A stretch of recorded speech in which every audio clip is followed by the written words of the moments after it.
واصحابہ اجمعین اما بعد اعوذ باللہ من الشیطان الرجیم بسم اللہ الرحمن الرحیم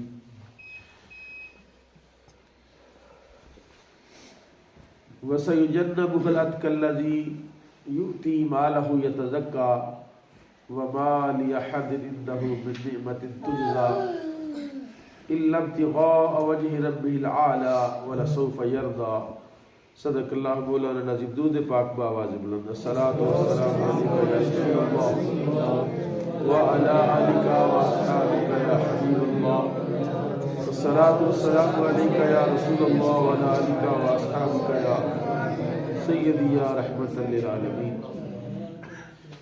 احباب گرامی، درس قرآن ہے اور یہ جو ماہ مبارک ہے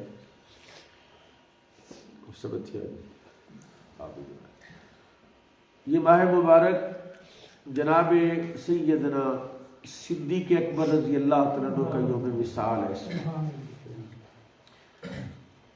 حضرت صدیق اکبر کے بارے میں رسول پاک صلی اللہ علیہ وسلم کا یہ ارشاد نقل کیا جاتا ہے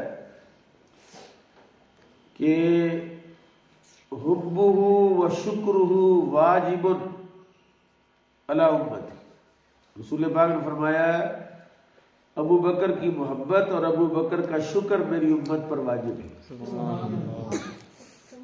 کیوں؟ اس لیے کہ رسول کریم صلی اللہ علیہ وسلم نے ارشاد فرمایا زندگی میں مجھ پر جتنے لوگوں نے بھی جو بھی احسان کیا ہر کسی کے احسان کا بدلہ میں نے چکا دیا۔ جس نے جتنا بھی جو بھی احسان کیا میں نے ہر کسی کے احسان کا بدلہ دے دیا الا ابو بکر، مگر ابو بکر کے احسانات کا بدلہ میں نہیں دے سکا، اس کا بدلہ قیامت میں اللہ دے۔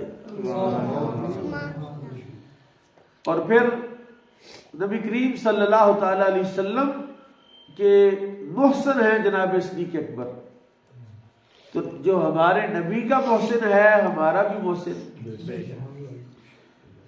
صرف اتنی بات ہمیں سمجھنی چاہیے کہ جو رسول اللہ پر احسانات ہیں جناب ابو بکر صدیق کے، وہ نبی پاک صلی اللہ علیہ وسلم کی ذاتی خدمت کوئی نہیں ہے کہ آپ کی ذات کو یا آپ کی خاندان کو کوئی فائدہ ہو۔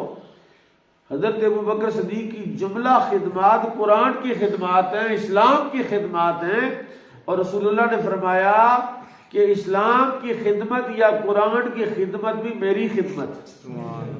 اسلام پر، قرآن پر اور مسلمانوں پر اگر کوئی احسان ہے تو وہ بھی رسول اللہ پر احسان۔ اس لیے میرے آقا نے فرمایا ہے کہ حق ادا کرو، احسان کرو۔ پوچھا یا رسول اللہ کس پر؟ فرمایا اللہ پر، کتاب اللہ پر، اس کے رسول پر احسان کرو۔ یا رسول اللہ اللہ پر کیسے احسان کریں؟ فرمایا اس پر ایمان لا کر اس پر احسان کرو۔ قرآن پر کیسے؟ کہا قرآن پڑھ کر، اس کو سمجھ کر، اس پر عمل کر کے اس کا حق ادا کر۔ اللہ کا بھی حق ادا کرو، قرآن کا بھی حق ادا کرو، نبی کا بھی حق ادا کرو۔ اور نبی کے حقوق کیا ہیں، قرآن کے حقوق کیا ہیں، اللہ کے حقوق کیا ہیں؟ اللہ نے اتنا پیارا دین جو ہے وہ ہمیں عطا فرمایا، اتنی خوبصورت کتاب قرآن کی صورت میں ہمیں عطا فرمائی ہے جس میں دونوں جہان کے خزانے اس نے رکھے ہیں، اور پھر اس کو پڑھنے کا فائدہ ہمیں ہی ہے، ان کو اللہ تعالیٰ کو کیا فائدہ ہوگا اس کا؟ اللہ کا فائدہ یہی ہے کہ اس کی مخلوق جہنم سے بچ جائے، دوزخ سے بچ جائے، عذاب قبر سے بچ جائے۔ جب وہ عذاب قبر سے بچ جائیں گے، جہنم سے بچ جائیں گے، دوزخ سے بچ جائیں گے، تو اللہ تعالیٰ نے اس کو سب سے قیمتی بنایا ہے، تو اللہ کی تخلیق کا مقصد پورا ہو جائے۔ جناب ابو بکر صدیق رضی اللہ تعالیٰ عنہ کا آخری وقت تھا، تو لوگ بیٹھے ہوئے تھے حضرت صدیق اکبر کے پاس، تو آپ نے فرمایا کہ ایک دعا میں تمہیں تعلیم کرتا ہوں کہ اللہ تعالیٰ کے عرش کے سامنے ایک میدان ہے، اس میں درخت ہیں، اس میں نہریں ہیں، اس میں نعمتیں ہیں، اور اس میدان میں اللہ تعالیٰ روزانہ 100 رحمتیں نازل کرتا ہے. کتنی؟ 100. اور جو بندہ یہ کلمات روزانہ پڑھتا ہے اللہ قیامت میں اس میدان میں اس کو جگہ عطا فرمائے گا. اس کا مفہوم میں آپ کو عرض کرتا ہوں، چونکہ وہ عربی عبارت ہے تو وہ آپ کو یاد نہیں ہونی، میں ویسے اس کا مفہوم عرض کر دیتا ہوں، کیونکہ ان الفاظ میں بھی اس کو اس دعا کو جو ہے وہ مانگا جا سکتا ہے. عرض کی میرے مالک تو نے مخلوق بنائی ہے، حالانکہ تجھے مخلوق پیدا کرنے کی ضرورت نہیں تھی. تو نے بندے پیدا کیے، مخلوق پیدا کی، حالانکہ تجھے مخلوق کے پیدا کرنے کی حاجت تو نے اپنی مخلوق میں 2 گروہ پیدا کیے، ایک دوزخی اور ایک جنتی.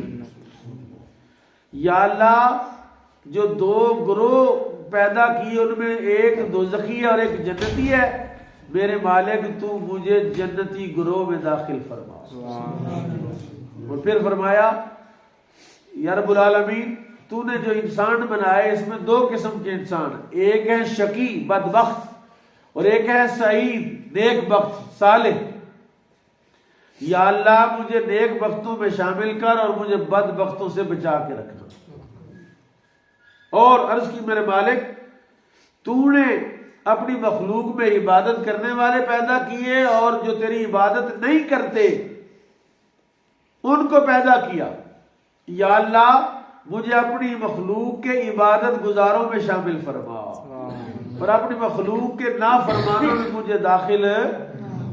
اور میں روزانہ جو اس کو دعا کو اللہ تعالیٰ کی بارگاہ سے مانگتا ہے، اللہ تعالیٰ اس کو اس میدان میں جگہ دے گا جہاں اللہ 100 مرتبہ رحمتیں نازل فرماتا ہے. تو یہ خواہشات ہونی چاہیے، جس طرح ہماری خواہش ہے نا امریکہ جانے کی، کینیڈا جانے کی، برطانیہ جانے کی، اس طرح ہماری خواہش ہونی چاہیے جنت جانے کی خواہش ہونی چاہیے. اور وہ سارے اعمال جو جنت میں داخلے کا باعث اور سبب ہے ان اعمال کو ہمیں اختیار کرنا چاہیے. جناب صدیق اکبر رضی اللہ تعالیٰ عنہ کی جو تعلیمات ہیں، میں پچھلے تقریباً 1 مہینے سے ہی جناب صدیق اکبر کے فضائل پر بات کر رہا ہوں، تو میں آج چاہ رہا ہوں کہ جناب صدیق اکبر کی وہ تعلیمات کیا ہے. حضرت صدیق اکبر کے بارے میں لکھا گیا ہے کہ اللہ تعالیٰ نے صدیق اکبر رضی اللہ تعالیٰ عنہ کی جو فراست تھی، فراست جانتے ہیں نا، چھٹی حس بھی کہ یہ 6 سینس کہتے ہیں، چھٹی حس کہتے ہیں، فراست مومنانہ، جو بندہ اپنی عقل سے دانائی سے بندے کی شکل دیکھ کے سمجھ لیتا کہ یہ اس طرح کا بندہ ہوگا، یہ ایسا ہوگا، یہ فلاں چیز کا یہ استعمال ہے، اس کا یہ فائدہ ہے، اس کا یہ نقصان ہے. تو جناب صدیق اکبر کی جو فراست ہے، فراست 2 طریقوں سے کام کرتی ہے.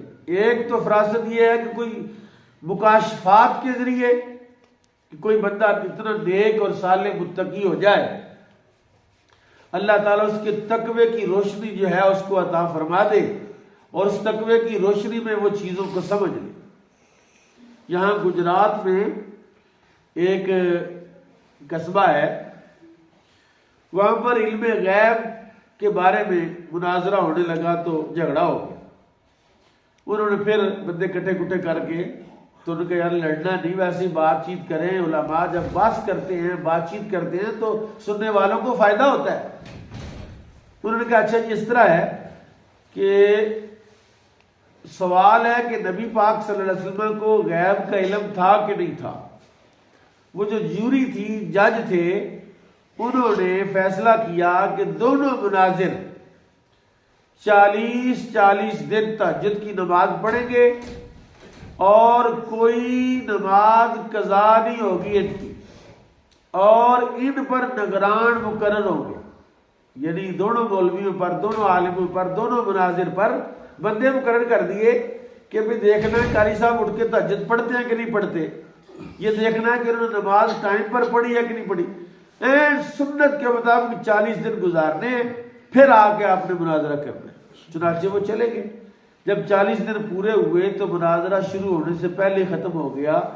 اس نے کہا یار میں نے 40 دن 40 دن میں نے عبادت کی ہے، ریاضت کی ہے، تقوی اختیار کیا ہے، تو میری یہ حالت ہو گئی ہے کہ کئی ساری چیزیں مجھے ابھی نظر آنا شروع ہو گئی ہیں، میرا جو کشف ہے وہ کھل گیا ہے اور کئی چیزوں کو میں محسوس کرنا شروع ہو گیا ہوں.